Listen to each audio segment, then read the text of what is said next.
Hello and welcome to this guide to Chapter 3, Dr. Jekyll's Quite at Ease.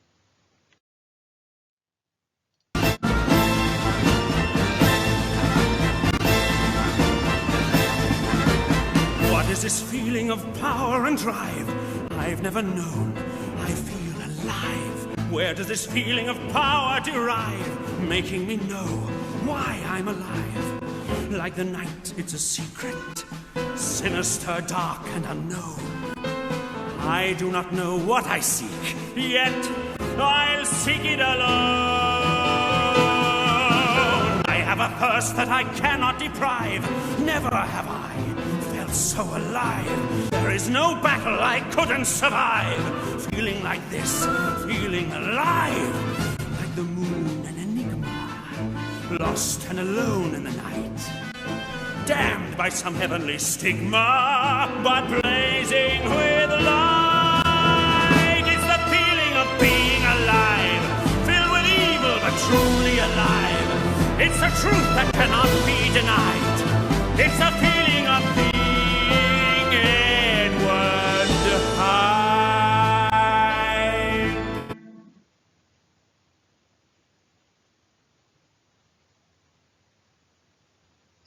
Welcome to this guide then to the GCSE text Jekyll and Hyde. Here's a user's guide. Please pause the video to see how best to use this video.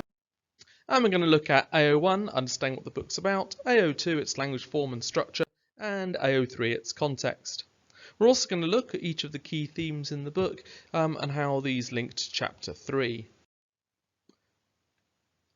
What does Stevenson want us to remember about Chapter 3? Well, it is in this chapter that we meet Dr. Jekyll and his assurance that he can do without Hyde. And what does Stevenson tell us about Jekyll and Hyde in this chapter? Well, here is the first time we meet Jekyll himself.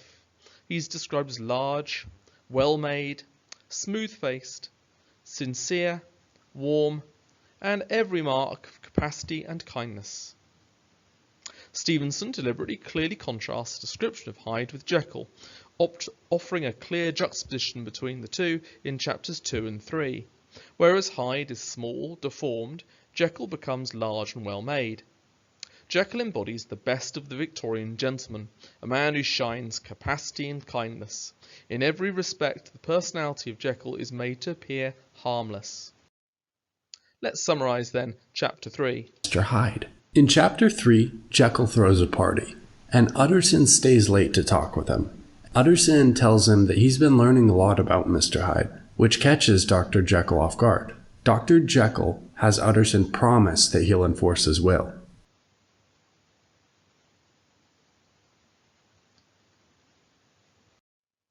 What do we learn from this chapter? Utterson stays behind at Jekyll's house to ask about Hyde. Jekyll shrugs off his concerns, so you think he'll be rid of Hyde whenever he chooses. Jekyll insists the instructions in his will to be carried out if Jekyll should disappear. Stevenson presents us with Jekyll's goodness, while subtly hinting he has a darker, more dangerous element to his psyche.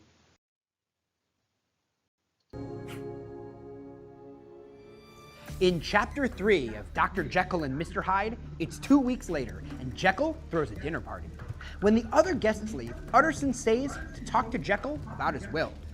Jekyll lightheartedly mentions that Lanyon is as pedantic about his will as Utterson is. When Utterson tells Jekyll he has been learning more about Hyde, Jekyll's lips go black and his face turns pale.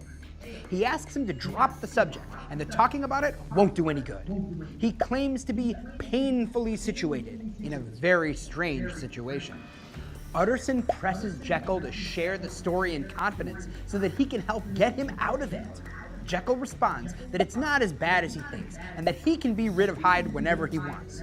He tells Utterson it is a private matter and asks that he leave it be. Utterson agrees to drop the subject, and Jekyll makes one more request.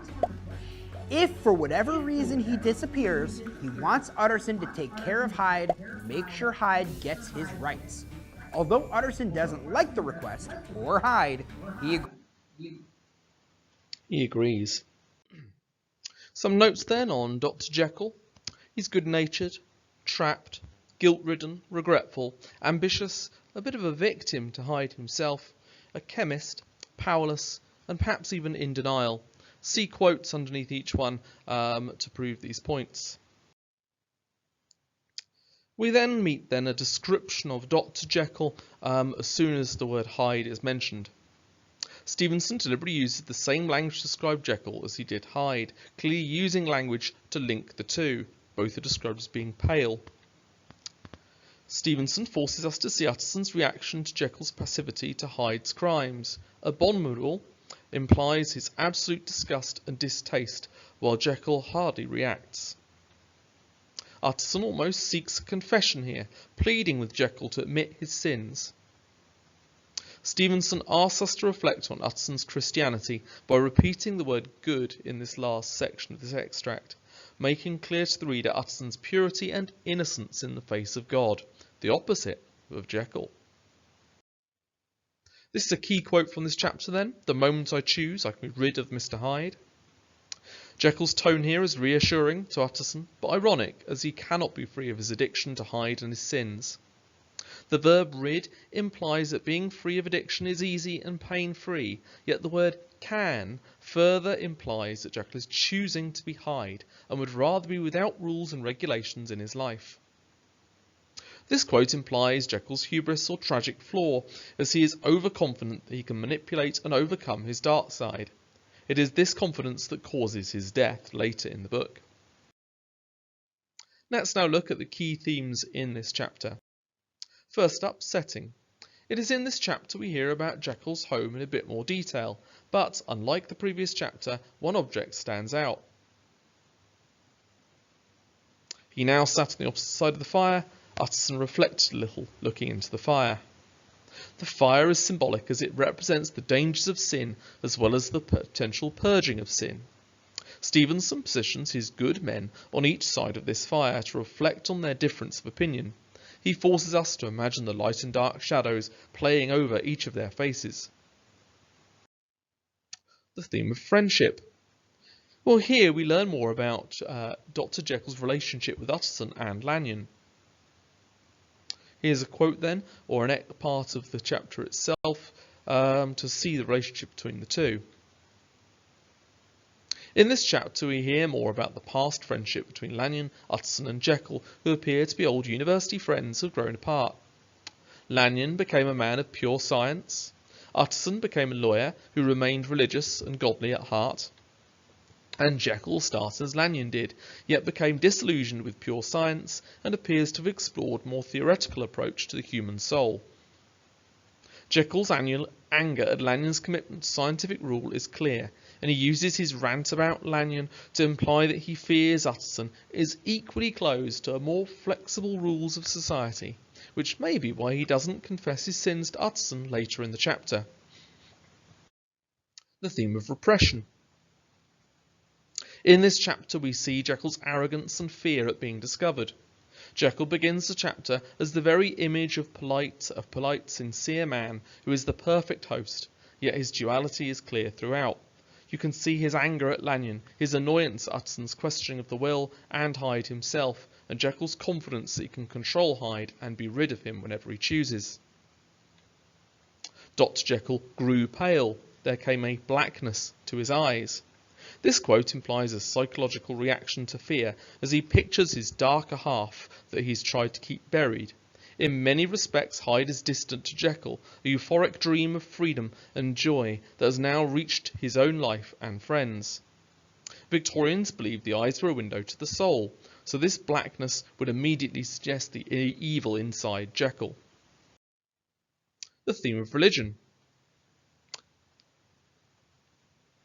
Utterson is almost symbolic of a priest in this chapter, a man who hopes that Dr. Jekyll will repent his sins. Jekyll repeatedly reminds us of Utterson's Christian qualities, his purity, his manners, his friendship and loyalty, and his love. Utterson acts as Jekyll's priest, who is asking him to admit his sins so that he can be forgiven. Jekyll refuses. The theme of science. Jekyll voices his opinion of Lanyon as a pedant, which implies he feels Lanyon's need for rules and academic study in the field are annoying and stupid. He calls Lanyon hidebound, to suggest that he's inflexible in his beliefs and is purely logical. Lanyon is a man of pure science, and so epitomises rational, sane thought, while Jekyll is a student of heresy, confronting us with a doctor who has moved away from accepted study and into a field of non-scientific research. A close observer might have gathered that the topic is distasteful, and you can see their description from the chapter itself, and the bits in red describe Lanyon. The theme of violence. There is no obvious violence in this chapter, but Stevenson hints at Jekyll's potential for aggression. We've got words like sharply, blackness, laying a hand upon, all implying there this underlying theme of aggression in Dr. Jekyll. All of the above subtly imply a hidden aggression and violence that lies just beneath the surface. This is particularly evident in the last quote, where Jekyll uses physical coercion to prevent Utterson from leaving, almost threatening him. These are key quotes then from the chapter itself. What does Stevenson want us to think at the end of the chapter? Stevenson challenges us to see Jekyll as a gentleman who's the mirror image of Hyde, but hints at his hidden, darker side. In contrast, Utterson's purity and Christian goodness offered as a noble centre to the book. As the novella develops, the contrast between light and dark develops as Stevenson further explores the duality of man. On the screen there are 3 quotes from the chapter, and underneath are level 5 responses to them, or analysis to them. Please pause the video and make notes. Let's now think about how we'd write about some of the elements of chapter 3 in an essay. Here's the question I'm going to look at then. It's going to be an example of an essay based around Utterson. Here's paragraph 1 then. The quotes are highlighted in red. You can see immediately I start off with the word Stevenson presents, suggesting this is a fictional tale that Stevenson has created for a particular reason or motive. You can see the length of my introduction here is around about half a side, and I'm beginning to summarise or give an overview of Mr. Utterson here, using some short quotes to describe the man himself. This then is my paragraph 2. You can see I've started with from the outset, which means from the beginning of the book. Once more, the key quotes are in red, and you can see there I've looked at some small ones at the start using PEE paragraphs, more or less. And then I've gone on to look at a longer quote, Utterson reflects a little look into the fire, and I've analysed the word fire in closer detail. My third paragraph then begins to look at Victorian society, which is my link to context, and once more I've used at least 4 quotes in this paragraph. I've begun to explore the character and why the character has been used by Stevenson, linking him in this case to Sherlock Holmes. And you can see there my last paragraph. It is in this way that Stevenson presents the reader with an unreliable narrator. Once more, I'm making sure I link to the reader itself and saying how the reader might respond, as well as making clear this is a fictional account. This book is fiction created by Stevenson for a particular reason.